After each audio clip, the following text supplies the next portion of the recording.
Good day. There was some high drama theater rally on Friday afternoon in the corporate area related to the still undetermined billions of dollars defrauded at Stocks and Securities Ltd, SSL. Hello, this is the 55th episode of the Frankly Speaking Jamaica podcast. Please like, share and subscribe. We welcome your comments on the channel too.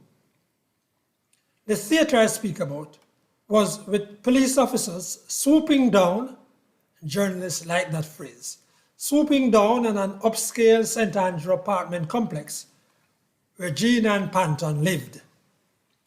She does not own the complex or apartment where she lived. A phalanx of police, many in plain clothes and others in uniform, arrived in a convoy of urgency. Some wore balaclavas and most were carrying heavy firepower. It was not a terrorist alarm or a hideout of a dangerous fugitive. The police were there to retrieve documents and equipment that could assist in the very serious probe now taking place about what has been described as fraud of an unprecedented scale in Jamaica's financial sector. It was theater of the absurd, frankly speaking. It need not have been like this. There was not a scintilla of suggestion that the place would have been surrounded by collaborators or men toting M16s, or that there would have been any resistance to entering Miss Panton's unfortified apartment. Frankly speaking, all that was needed was for fewer than a handful of police officers to enter the place and remove all the documents and equipment that may or may not be helpful. And frankly speaking, that should have taken place with a search warrant more than 10 days before it did. Soon after, Miss Panton reportedly signed confessing she stole some of the money. Now, let's make this plain, frankly speaking. The administration, the government, must be seen to be doing something. After all, this is an international story. But no one at Bloomberg or CBS or the BBC will be distracted by the theater, nor should we. What is needed is for the continued measured statement of officials, including the Prime Minister and the Minister of Finance, in the face of swirling, damning rumors. What more is needed? We can all agree that Jamaica has a sound financial system. Yes, there's fraud from time to time. Yes, the service is pretty nasty in some places. And the fees extortionate in some cases. But the system is sound, largely.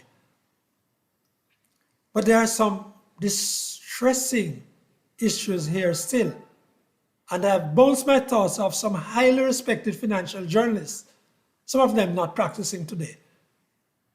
So, we don't know how much money has gone missing at SSL. We know it's at least in the teens of millions in US dollars, nearly 13 of which belonged to Usain Bolt. We don't know how many other people, aside from the self-implicated Miss Panton, are involved. We know they need not all have been employed there either. We gather that it is unlikely that the 40 or more people who lost billions will recover much, if any, of the funds. We don't even know what the SSL did from 2017 when red flags started popping. There's information that its liabilities were huge compared to its assets. And we don't know why they didn't do more. We don't know how much the SSL board knew and when and what they did. Now, what did the Fiscal Services Commission, FSC, do? That's the regulatory body. We know, of course, that the CEO of the FSC Everton McFarlane has resigned after a disastrous press conference. We haven't heard if the board is to go too. We know too that an audit ought to be done to help provide some information and some clarity, and we know that ought to be done swiftly. The finance minister is to give what is being called a policy statement on Monday. More than that is needed. Now here's what a colleague of mine, Andrew Clunis, writing on the Jamaica Times website, says in anticipating Dr. Nigel Clarke's scheduled Monday address on the matter. Clunis said this: between Dr. Clarke and Prime Minister Andrew Holness, they must embark on disemboweling the Jamaican financial sector and put it through a period of convalescence. Well, frankly speaking, that's strong. I'm not so sure that the sector is that bad in spite of SSL, but we ought to know the facts. Here now is Desmond Richards.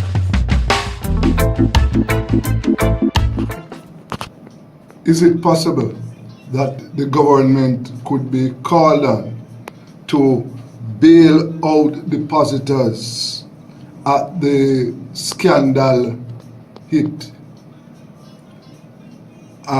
Stocks and Securities Ltd? Is it possible? Let me remind listeners and viewers that Fiscal Services Commission, that is the state regulation agency, in its 2018 report found that SSL was on a path of insolvency. And based on all the reports, nothing has happened since to change that course. So, where is it going to find money, nearly $3 billion, to pay depositors whose funds have been stolen? The international media had a field day reporting the incident because sprint legend Usain Bolt was one of the victims. So that is a dose of bad publicity for the country. But there are some questions. What did the state regulator did to protect depositors from what has happened? And how is it possible for one employee to steal over 90 million from depositors' account without the management knowledge?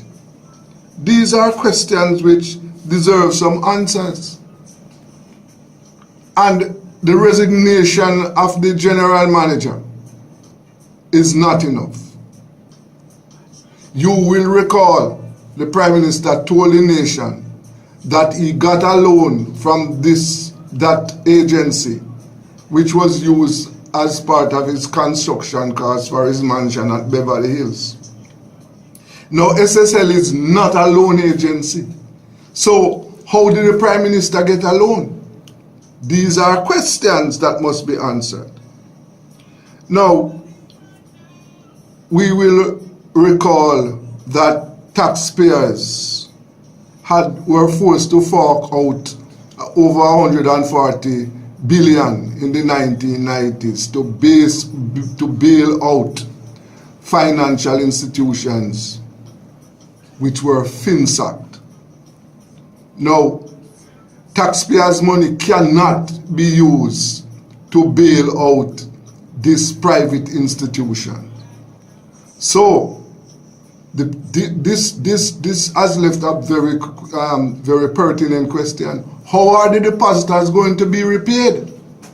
How is it? Are they going to lose millions of dollars that they put aside as their savings? How is this going to work out? And the government has some responsibilities in this situation. Let us see and hear what the finance minister and the prime minister is going to say in the coming weeks. What solutions are they going to come up with to address these issues?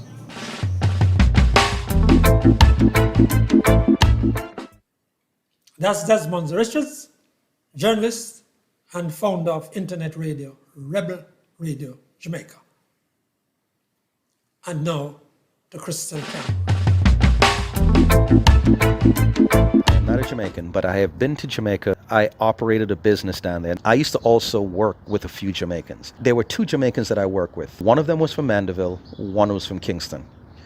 The one from Mandeville, she came over to South Florida back in, I think, the mid-70s sometimes. The other Jamaican came over sometime in the early 90s, and there was a difference in their personality, in their personas, in the way that they carried themselves, in the way that they spoke. It dawned on me that in the mid-70s, when Michael Manley was still Prime Minister of Jamaica, thought he was going to go ahead and steer the country towards communism because of his friendship with Fidel Castro. They got scared. They voiced their opinions or voiced their concerns, to which Michael Manley, I'm paraphrasing here, basically told them there are 4 flights to Miami every day. Take one. And a lot of them took that up, and they left and they moved to the South Florida area. There were doctors, there were lawyers, there were nurses, and so forth. These are your more privileged Jamaicans, your more educated, upper crust Jamaicans, and so forth, people with money. A few years later, over 900 people were killed in the 1980 elections. A lot of Jamaicans fled to South Florida, but a lot of them who fled were people that came from the garrison areas, the rougher areas of Jamaica, the Tivoli Gardens, the Trench Town, the Rima. So they tend to be a little bit more louder, a little bit more rambunctious. They settle more in the regular everyday neighborhoods. So you start hearing the reggae music, you start smelling the weed, and they carry themselves at a certain flamboyance. Those are the Jamaicans who push the Jamaican culture forward. That story is a glimpse into Jamaica's past, and I do think that history has a way of repeating itself, usually because it shows an establishment of trends. Jamaica has many opportunities: geographic location, agricultural capability of the land, a recognizability brought to us by Bob Marley and Usain Bolt and even the Shower Posse. With all that potential, possibilities would seem nearly limitless. However, possibilities are limited because, again, a country is its people as well as its natural resources. The issue at the root is the cutting away of a significant portion of Jamaica's body due to the higher class, managerial and business owning class migrating within such a short period. That wasn't merely a wound, it was a cutting off of a part of the Jamaican body that's cast shadows into our present, and I believe will continue to cast shadows into our future. All this potential, but ultimately, unless something happens that brings the majority of people in the diaspora back to Jamaica, because as I've said before, I think we've reached a critical mass, a loss of morals, even more people seem unhinged, and the world is about to go into what could be a very tumultuous age of energy, fertilizer and food insecurity. I'd like to think that at some point in the future Jamaica might have nuclear energy, because we need to jump that hurdle of cheap energy in order to become a more productive country. It's a pity that in my farewell to you I can't put down something more optimistic, but frankly at the core there needs to be such a huge change in terms of the mindset of Jamaican people and the reduction of the reprobate behavior that makes it so hard for us to trust each other in our society. But do I see it happening? No. Do I want to be around to watch this steady decline of the morals, of the families, of the children, of the government, of the currency? No. The more I think about the purpose of life, the more I think about what other purpose could there be to life except life itself. Life is the point of life, and making new life, leaving my mark on the future through my children. The more it dawns on me that at the core is my purpose on this earth, the more I think, how can I do that to the best of my ability? And the freeing thing that I've admitted to myself is that I don't think I can do it here.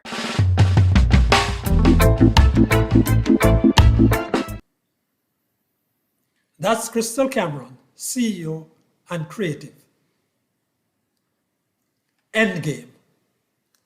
I received a lot of feedback to the commentary last week on the nasty state of public center conveniences and the question of how to treat business places ill-equipped or unwilling to deal with emergencies of their customers. If you hear of any action to be taken on that in the next 10 years or so, please tell me. That's it for this episode of Frankly Speaking Jamaica podcast. Please remember to subscribe and share with your friends. Until then, on behalf of Desmond Richards and Krystal Cameron, I'm Franklin McKnight.